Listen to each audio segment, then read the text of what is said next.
So everyone is saying that the MVP race has already been decided. They're saying that the stalwart from Oklahoma City is taking it. It's a shoo-in for him to get it. NBA media will even show you the odds, the current odds, favoring in SGA's way. They'll say that the Thunder have the best record in the entire league. And there's no way that anybody but SGA is the current MVP. But even with that, like a survey recently came out saying that Hall of Famers, past NBA players, current NBA coaches, GMs, and scouts are still saying that this is still pretty close and just divided right now regarding the race. So in conclusion, what does this all mean? I don't know, dude. There's too much news out there for us to ingest. So this recent article came out saying, that this race is too close that it's painful. Is this dude's appendix about to burst whenever he casts his vote in? But I'll save that for another day. Bro's probably fine, dude. In this video, I'm going to go in a bit deep regarding the current NBA MVP situation and why I think the NBA media is once again orchestrating another drama cycle regarding this MVP race. So if you enjoyed this video, please like and subscribe. I truly appreciate it. All right, let's get out the video, dude. Come on, screw this intro. All right, so I'm going to get straight to the point. I believe, and this is just my honest opinion, I believe that Nikola Jokic is the MVP. I think he should win the MVP. Keyword should. Will he win the MVP? That's still up for debate, honestly. I will go out to say, and I don't even think that's going out on a limb, that this season is actually better than his previous MVP campaigns, which is absurd. But don't get it twisted. This is not a shot towards SGA at all. SGA is one of the baddest motherfuckers in this game right now. Case closed. SGA, he is single-handedly saving a breed of basketball that was dying. Like, look, this dude right here, he is the definition of a superstar, in my opinion. A two-way superstar. A rarity in the NBA nowadays. When have we said that? Like he's leading the league with 33 points per game as of right now. He has great leadership, and it's the centerpiece of that Oklahoma City team that's, to me, the best team in the league. And that's not saying anything obvious. I mean, that's an obvious take. I don't know why I said that. Like, looking at his stats, like, this is just, like, it's just insane, dude. Like, he's having a great, and I'll go as far as saying historic season. And it's true. The Thunder have the best record in the West. As a matter of fact, they have recently overtaken the Cavaliers as having the best record in the entire association. Meanwhile, the Nuggets, Nikola Jokic and the Nuggets, are indeed fourth in the West. But then again, it's the mighty, mighty West. But still. And then we go on to like the odds. Vegas odds currently right now has him as the number one. And it's kind of actually not that close according to them. I want to talk about SGA real quick because I feel like SGA's overall impact on the game is not being talked about enough. His defensive rating, which is a 106 right here, being below 110 means that you are a freaking boss on defense. He's 106. 110 is solid for a defensive rating.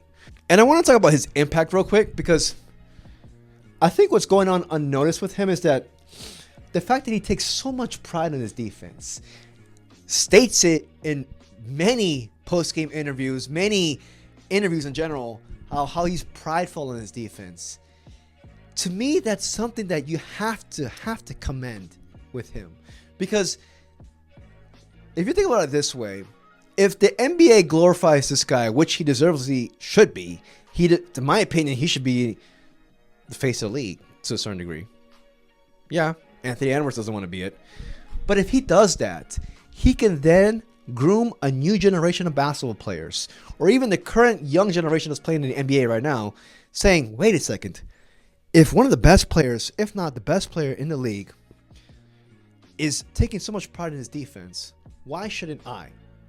And that's one thing I like about SGA's current, not that I love and rave about, is that he can stop this so-called diva / entitled mentality. Not stop, but help put an end to it. Because I feel like the NBA is all about influences.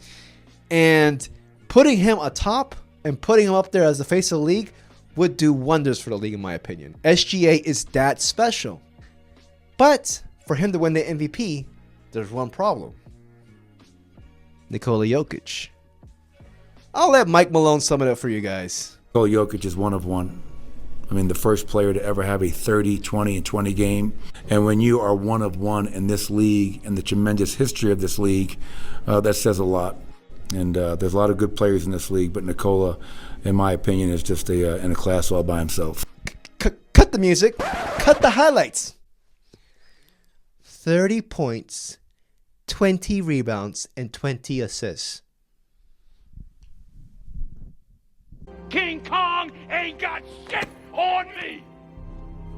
So Nikola Jokic is having his best season up to date, which is saying a lot. 3-time NBA MVP winner, one of the best players of all time, age 30, dropping a historic season. To go by the measures and stats, he's averaging 29, 13, and 10. Those are all career highs in points and assists per game for the 3-time MVP. Jokic remains top 3 in scoring, rebounds, assists, and steals at a rate with just 1 month left in the regular season. If he finishes that high in those categories, it would be an NBA first.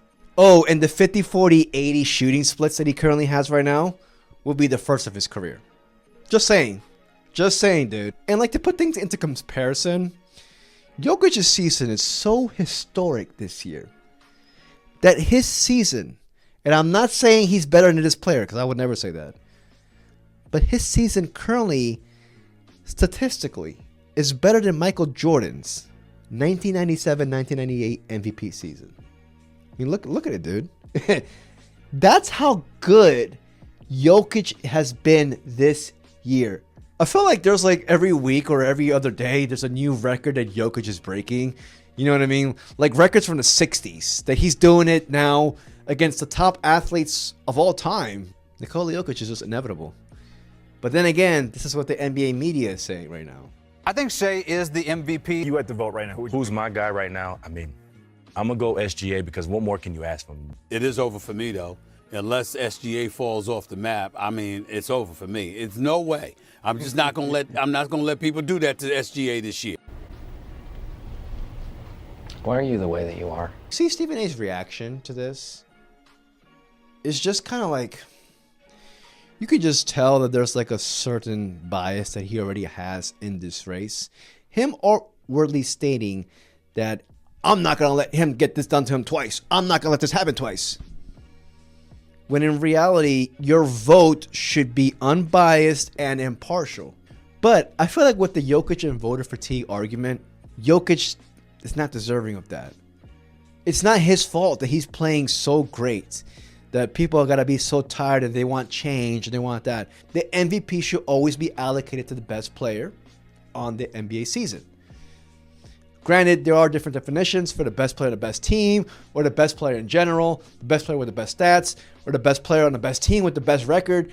Like, it's too much, you know? But the thing about Jokic is that he's consistently in each of those arguments.